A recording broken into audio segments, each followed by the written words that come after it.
Hello, എല്ലാവർക്കും സുഖമല്ലേ? ഇന്ന് കോവക്ക മെഴുക്ക് പുരട്ടി ഉണ്ടാക്കാനാണ് ഞാൻ വന്നത് കേട്ടോ.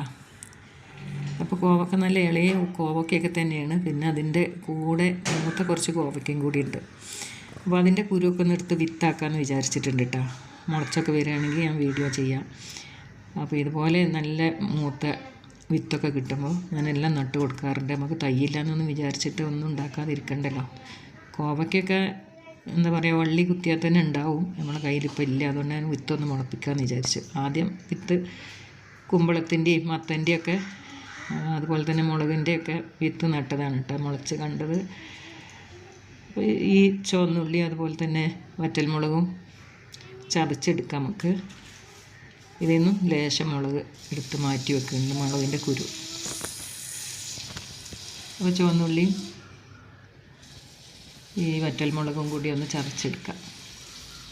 പിന്നീട് ചട്ടിയാണ് ഞാൻ വെക്കുന്നത് ഇത് തയ്യാറാക്കാനായിട്ട്. അപ്പോൾ ഈ ചട്ടിയിൽ വെളിച്ചെണ്ണ ഒഴിക്കുമ്പോൾ ചെറിയ കുട്ടികൾക്കൊക്കെ എന്താ പറയുക, ഇതുപോലെ ചൂടായി പുകഞ്ഞ് കണ്ടാൽ വേഗം കടുകിട്ട് കൊടുക്കും. അപ്പോൾ അങ്ങനെ കടുകിട്ട് കൊടുക്കണ്ട കേട്ടോ. ഇതൊന്ന് പതഞ്ഞൊക്കെ വന്ന് ഇപ്പോൾ അതേ കമർന്നതിൻ്റെ ശേഷം ചട്ടിയിൽ കടുകിട്ടാൽ പെട്ടെന്ന് പൊട്ടി കിട്ടിക്കോളും.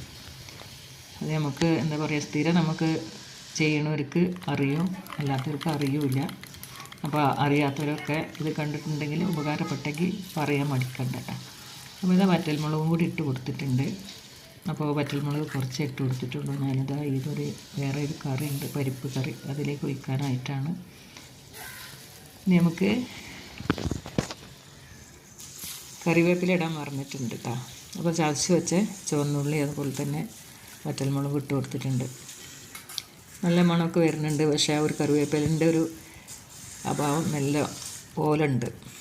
അതിനിപ്പോൾ നമ്മൾ കോവയ്ക്കും കൂടി ഇട്ടിട്ട് നന്നായിട്ട് ഒന്ന് വഴറ്റി ഉപ്പും കൂടി ചേർത്ത് കൊടുക്കാനായിട്ടുണ്ട്.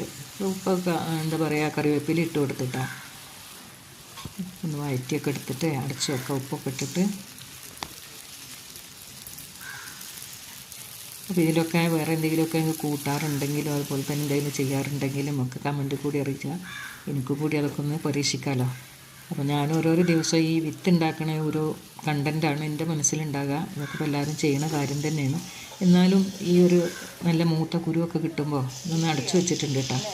നമുക്ക് ഇഷ്ടമുള്ളൊരു വേവാകുമ്പോൾ ഇത് പച്ചയ്ക്ക് തന്നെ കഴിക്കുന്ന സംഗതിയാണല്ലോ. അപ്പോൾ ഇഷ്ടമുള്ളൊരു വേവാകുമ്പോൾ നമുക്ക് എന്താ പറയുക, സ്റ്റവ് ഓഫാക്കാം കേട്ടോ. അപ്പോൾ ഇതൊന്നും കൂടി പാകാക്കിയിട്ട് എടുത്തിട്ടുണ്ടെന്ന് ഞാൻ. മധുരക്കിഴങ്ങും അതുപോലെ ചീരൻ്റെയൊക്കെ തൈ ചട്ടിയിൽ നട്ടത് ഇവിടെ കാണാം. ഇന്നലെ നട്ടതായിരുന്നു. അപ്പോൾ ഇൻഷാ അല്ലാഹ് മറ്റൊരു വീഡിയോ വരുന്നവർ ബായ്.